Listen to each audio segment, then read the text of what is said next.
Hi dears, welcome to Tinkles. ഇന്നൊരു sweet സ്നാക്കാണ് കാണിക്കുന്നത്. കുട്ടികൾക്കും മുതിർന്നവർക്കും ഒരുപോലെ ഇഷ്ടമുള്ള നാങ്കട്ട എന്ന സ്നാക്കാണ് ഇന്ന് ഉണ്ടാക്കി കാണിക്കുന്നത്. നമ്മൾ ബേക്കറിയിൽ നിന്ന് വാങ്ങുന്ന അതേ ടേസ്റ്റിൽ, ഒരുപക്ഷെ അതിനേക്കാൾ ഏറെ ടേസ്റ്റിൽ വീട്ടിൽ തന്നെ ഇത് ഉണ്ടാക്കിയെടുക്കാം. അപ്പോൾ വളരെ പെർഫെക്റ്റ് ആയിട്ട് നാങ്കട്ടൈ എങ്ങനെ തയ്യാറാക്കാമെന്ന് നമുക്ക് നോക്കാം. ഞാൻ റോഷ്നിയാണ് and you are watching heart to heart Tinkles. അപ്പോൾ നാങ്കട്ട ഉണ്ടാക്കാനായിട്ട് ഞാനിവിടെ ഒരു അരിപ്പയിലേക്ക് 1/4 കപ്പ് മൈദയാണ് ചേർത്ത് കൊടുക്കുന്നത്. ഇനി ഇതിലേക്ക് ബേക്കിംഗ് സോഡയും ബേക്കിംഗ് പൗഡറും ചേർക്കുന്നുണ്ട്. ഇത് 1/4 ടീസ്പൂണാണ്. അതിൻ്റെ പകുതിയാണ് ബേക്കിംഗ് സോഡ ചേർക്കുന്നത്. അതായത് 1/8 ടീസ്പൂൺ ബേക്കിംഗ് സോഡയും 1/4 ടീസ്പൂൺ ബേക്കിംഗ് പൗഡറും ചേർക്കുന്നുണ്ട്. ഇനി ഇതൊന്ന് അരിച്ചെടുക്കാം. അരിച്ചതിന് ശേഷം ഇതിലേക്ക് 2 ടേബിൾ സ്പൂൺ റവ കൂടെ ചേർത്ത് കൊടുക്കുന്നുണ്ട്. ഇനി ഇതൊന്ന് മിക്സ് ചെയ്തിട്ട് മാറ്റി വയ്ക്കാം. ഇനി ഞാനിവിടെ ഒരു ബൗൾ എടുത്തിട്ടുണ്ട്. അതിലേക്ക് 1/2 കപ്പ് നെയ്യാണ് ചേർത്ത് കൊടുക്കുന്നത്. 1/2 കപ്പ് എന്ന് പറയുമ്പോൾ 120 ml ആണ്. റൂം ടെമ്പറേച്ചറിലുള്ള നെയ്യാണ് എടുത്തിട്ടുള്ളത്. സാധാരണ ഈ ഒരു കൺസിസ്റ്റൻസി ആയിരിക്കുമല്ലോ. ഇത് നമുക്കിനി ലോ സ്പീഡിലിട്ട് ഒന്ന് ബീറ്റ് ചെയ്തെടുക്കാം. ഇപ്പോൾ ബീറ്റർ ഇല്ലെങ്കിൽ ഒരു ഹാൻഡ് വിസ്ക് കൊണ്ട് ചെയ്താലും മതിയാവും. കുറച്ച് കൂടുതൽ സമയം എടുക്കുമെന്ന് മാത്രം. റൂം ടെമ്പറേച്ചറിലുള്ള നെയ്യിൽ കുറച്ച് തരി പോലെയൊക്കെ ഉണ്ടാവുമല്ലോ. അപ്പോൾ അതൊക്കെ ഒന്ന് മെൽറ്റായിട്ട് നെയ്യ് നല്ല ഒരു ലിക്വിഡ് ഫോമിലേക്ക് വരും. ഈ ഒരു സമയത്ത് നമുക്കിതിലേക്ക് പൊടിച്ച പഞ്ചസാര ചേർക്കാം. ഞാനിവിടെ 1/4 കപ്പ് പഞ്ചസാരയാണ് എടുത്തിട്ടുള്ളത്. പഞ്ചസാര പൊടിക്കുമ്പോൾ ഞാനൊരു 4 ഏലക്ക കൂടെ ചേർത്തിട്ടുണ്ടായിരുന്നു. അപ്പോൾ അതൊന്ന് പ്രത്യേകം ശ്രദ്ധിക്കണേ. ഏലക്ക കൂടെ ചേർത്ത് വേണം പൊടിച്ചെടുക്കേണ്ടത്. നമ്മളിതിലേക്ക് ചേർത്ത് കൊടുക്കുന്ന പഞ്ചസാര കംപ്ലീറ്റ് ആയിട്ട് നെയ്യിലാണ് ഡിസോൾവ് ചെയ്ത് വരേണ്ടത്. നമ്മൾ വേറെ വെള്ളമൊന്നും ഒഴിച്ചു കൊടുക്കുന്നില്ല. അപ്പോൾ കുറച്ച് നേരം ഒന്ന് ബീറ്റ് ചെയ്താൽ മാത്രമേ നെയ്യിലേക്ക് പഞ്ചസാര അലിഞ്ഞ് ചേരുകയുള്ളൂ. പഞ്ചസാര കംപ്ലീറ്റ് ആയിട്ട് ഇതിൽ ഡിസോൾവ് ആയിട്ടുണ്ട്. ഇനി നമുക്ക് കുറച്ചുകൂടെ പഞ്ചസാര പൊടിച്ചത് ചേർത്ത് കൊടുക്കാം. വീണ്ടും ബീറ്റ് ചെയ്യാം. അപ്പോൾ ഈ ഒരു മെത്തേഡിൽ 3 പ്രാവശ്യമായിട്ടാണ് ഞാൻ പഞ്ചസാര കംപ്ലീറ്റ് ആയിട്ട് നെയ്യിലേക്ക് ചേർത്ത് കൊടുക്കുന്നത്. ഇപ്പോൾ ഷുഗർ പൗഡർ കംപ്ലീറ്റ് ആയിട്ട് ചേർത്തിട്ടുണ്ട്. ഇനി ഇതുകൂടെ നെയ്യിലേക്ക് നന്നായിട്ട് മിക്സ് ആകുന്നത് വരെ ബീറ്റ് ചെയ്യാം. അപ്പോൾ പഞ്ചസാര നമ്മൾ ലാസ്റ്റ് ചേർത്തതും നന്നായിട്ട് ഡിസോൾവ് ആയി കഴിയുമ്പോൾ ഇത് നല്ല സോഫ്റ്റ് ആൻഡ് ക്രീമി ആയി കിട്ടും. ആ സമയത്ത് നമുക്ക് ബീറ്ററങ്ങ് മാറ്റി വയ്ക്കാം.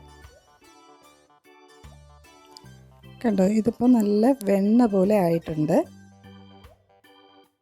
ഇനി നമുക്ക് ഇതിലേക്ക് നമ്മൾ എടുത്ത് വെച്ചിരിക്കുന്ന മാവ് ചേർത്ത് കൊടുക്കാം.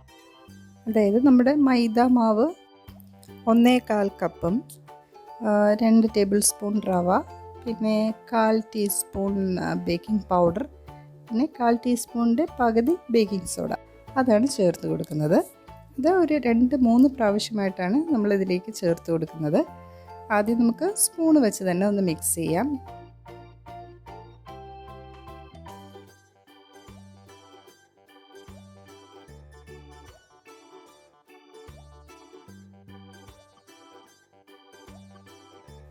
മാവ് അത്രയും ചേർത്ത് കഴിയുമ്പോൾ സ്പൂൺ മാറ്റിയിട്ട് കൈ കൊണ്ട് മിക്സ് ചെയ്യാം.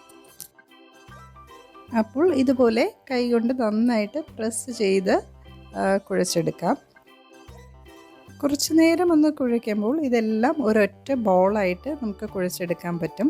ഇതിലേക്ക് വേറെ പാലോ പിന്നെ അഡീഷണൽ നെയ്യോ ഒന്നും ചേർക്കേണ്ട കാര്യമല്ല. ഞാൻ ഈ പറഞ്ഞ ആ ഒരു അളവ് കറക്റ്റായിട്ട് ഫോളോ ചെയ്താൽ ഇതുപോലെ തന്നെ ചെയ്തെടുക്കാൻ പറ്റും. അങ്ങനെ നമ്മുടെ നാങ്കട്ടയുടെ മാവ് ഇവിടെ റെഡി ആയിട്ടുണ്ട്. നല്ല സോഫ്റ്റ് ആയിട്ടുള്ളൊരു ബോളായിട്ട് കിട്ടിയിട്ടുണ്ട്. ഒന്ന് പ്രസ് ചെയ്ത് നോക്കുമ്പോൾ തന്നെ നമുക്ക് മനസ്സിലാകും നമ്മുടെ മാവ് എന്ത് സോഫ്റ്റായി വന്നിട്ടുണ്ട് എന്ന്. ഇനി നമുക്കിതിൽ നിന്ന് ചെറിയ ബോൾസ് എടുത്ത് നാങ്കട്ടയുടെ ഷേപ്പിലൊന്ന് റെഡിയാക്കി എടുക്കാം. നമ്മൾ കയ്യിൽ കുറച്ച് നെയ്യൊന്ന് തടവിയിട്ട് നമുക്ക് റോൾ ചെയ്തെടുക്കാം. അപ്പോൾ കയ്യിൽ ഒട്ടിപ്പിടിക്കുകയുമില്ല, നന്നായിട്ട് നമുക്ക് ഷേപ്പ് ചെയ്തെടുക്കാനും പറ്റും. അപ്പോൾ ബോൾ പോലെ ആയിട്ട് പിന്നെ ഒന്ന് പ്രസ് ചെയ്ത് കൊടുക്കുമ്പോൾ നാങ്കട്ടയുടെ ഷേപ്പിൽ നമുക്കിത് കിട്ടും. അപ്പോൾ ഒരെണ്ണം കൂടെ നമുക്കൊന്ന് ചെയ്ത് നോക്കാം. ആദ്യം കയ്യിലെടുത്തിട്ട് നല്ല ബോൾ പോലെ ഉരുട്ടിയെടുത്തിട്ട് ചെറുതായിട്ടൊന്ന് പ്രസ് ചെയ്ത് കൊടുത്താൽ മതിയാവും. ഓക്കെ, കണ്ടില്ലേ? ഇതിപ്പോൾ നല്ല ഷേപ്പായിട്ട് വന്നിട്ടുണ്ട്. ഞാനിവിടെ ഒരു കേക്ക് ടിൻ എടുത്തിട്ടുണ്ട്. അകത്തൊരു ബട്ടർ പേപ്പർ വെച്ച് കൊടുത്തിട്ടുണ്ട്. നമ്മൾ റെഡിയാക്കി വെച്ചേക്കുന്ന നാങ്കട്ട ബോൾസ് ഓരോന്നായിട്ട് ഇതിൽ വെച്ച് കൊടുക്കാം. കുറച്ച് സ്പേസ് ഇട്ടാണ് നമ്മളിത് വെക്കേണ്ടത്. നമ്മളിതിലേക്ക് ബേക്കിംഗ് സോഡയും ബേക്കിംഗ് പൗഡറും ഒക്കെ ചേർത്തിട്ടുള്ളത് കൊണ്ട് ഇത് ബേക്കാവുന്ന സമയത്ത് കുറച്ചൊന്ന് എക്സ്പാൻഡായി വരും. ഞാനിവിടെ സ്റ്റൗ ടോപ്പിലാണ് ബേക്ക് ചെയ്തെടുക്കുന്നത്. അതിനായിട്ട് ചുവട് കട്ടിയുള്ള ഒരു വലിയ പാത്രം 10 മിനിറ്റ് പ്രീ ഹീറ്റ് ചെയ്ത് വെച്ചിട്ടുണ്ട്. അകത്ത് ഒരു റിങ് കൂടെ ഇട്ട് കൊടുത്തിട്ടുണ്ട്. ഈ റിങ്ങിൻ്റെ പുറത്താണ് നമുക്ക് കേക്ക് ടിന്ന് വെച്ച് കൊടുക്കേണ്ടത്. കേക്ക് ടിൻ ഇല്ലെങ്കിൽ ഒരു സ്റ്റീൽ പാത്രത്തിൽ കുറച്ച് ഓയിലൊന്ന് ബ്രഷ് ചെയ്തിട്ട് ഇതുപോലെ നാങ്കട്ട വെച്ച് കൊടുത്താലും മതിയാവും. 20 മിനിറ്റ് നമുക്കിത് ബേക്ക് ചെയ്തെടുക്കാം. ഇതിൽ ആദ്യത്തെ 10 മിനിറ്റ് മീഡിയം ഫ്ലെയിമിലും പിന്നെ 10 മിനിറ്റ് ലോ ഫ്ലെയിമിലും വെച്ച് നമുക്കിത് ബേക്ക് ചെയ്തെടുക്കാം. ഇതിപ്പോൾ 20 മിനിറ്റ് ആയിട്ടുണ്ട്. നമുക്കിതൊന്ന് തുറന്ന് നോക്കാം. കണ്ടില്ലേ, നമ്മുടെ നാങ്കട്ട എല്ലാം ഒന്ന് സൈസ് വലുതായിട്ടുണ്ട്. കുറച്ച് സ്പേസ് ഇട്ടാണ് നമ്മൾ വെച്ചത്. എന്നാലും ചില സൈഡിലൊക്കെ തമ്മിലൊന്ന് ടച്ച് ചെയ്തിട്ടുണ്ട്. ഓക്കെ, അപ്പോൾ നടുക്ക് ഇപ്പോൾ തൊട്ട് നോക്കുമ്പോൾ നടുക്ക് കുറച്ച് സോഫ്റ്റായിട്ട് തോന്നും. അത് പ്രശ്നമില്ല. കുറച്ച് നേരം ഇങ്ങനെ ഈ ട്രേയിൽ തന്നെ നമുക്ക് ഇത് വെച്ചിരിക്കാം. അപ്പോഴേക്കും ഇത് നല്ല റെഡി ആയിട്ട് വരും. ഇനി ഫ്ലെയിമൊന്നും നമ്മൾ ഇടുന്നില്ല. ഇങ്ങനെ തന്നെ ഇരിക്കട്ടെ. കുറച്ച് നേരം ഇരുന്ന് തണുത്ത് വരുമ്പോൾ നല്ല റെഡിയായിട്ട് കിട്ടും. ഇപ്പോൾ ട്രേ എല്ലാം നല്ല തണുത്തിട്ടുണ്ട്. നമുക്കിനി ഓരോന്നായിട്ടൊന്ന് എടുത്ത് നോക്കാം. കണ്ടില്ലേ, എല്ലാ സൈഡും നല്ലതായിട്ട് വന്നിട്ടുണ്ട്. കണ്ടോ, നല്ല മണമാണ് കേട്ടോ ഇത് ബേക്ക് ചെയ്ത് വരുമ്പോൾ. ബാക്കി വന്ന ആ മാവ് ഞാൻ വേറൊരു ട്രേയിൽ ബേക്ക് ചെയ്തിട്ടുണ്ടായിരുന്നു. അതിൽ ഞാൻ കുറച്ച് കറുത്ത എള്ള അതിൻ്റെ ടോപ്പിൽ വെച്ച് കൊടുത്തിട്ടുണ്ടായിരുന്നു. പിന്നെ 2 എണ്ണത്തിൽ ഞാൻ കുറച്ച് തേങ്ങയാണ് ഇട്ട് കൊടുത്തിട്ടുള്ളത് ടോപ്പിൽ. അതും നന്നായിട്ട് വന്നിട്ടുണ്ട്. കുറച്ച് ഡെസിക്കേറ്റഡ് കോക്കനട്ടാണ് ഇട്ട് കൊടുത്തിട്ടുണ്ടായിരുന്നത്. അതും നല്ല ഭംഗിയായിട്ട് വന്നിട്ടുണ്ട്. അപ്പോൾ എല്ലാവരും ഇതൊന്ന് ട്രൈ ചെയ്യണേ. കണ്ടില്ലേ, നല്ല സൂപ്പറായിട്ട് വന്നിട്ടുണ്ട്. നമ്മൾ ബേക്കറിയിൽ നിന്ന് വാങ്ങുന്നതിനേക്കാളും വളരെ ടേസ്റ്റിയാണ് വീട്ടിൽ തന്നെ ഉണ്ടാക്കിയാൽ. ഇതൊന്ന് എല്ലാവരും ട്രൈ ചെയ്ത് നോക്കണേ. വീഡിയോ ലൈക്ക് ചെയ്യാനും ഷെയർ ചെയ്യാനും മറക്കരുത്.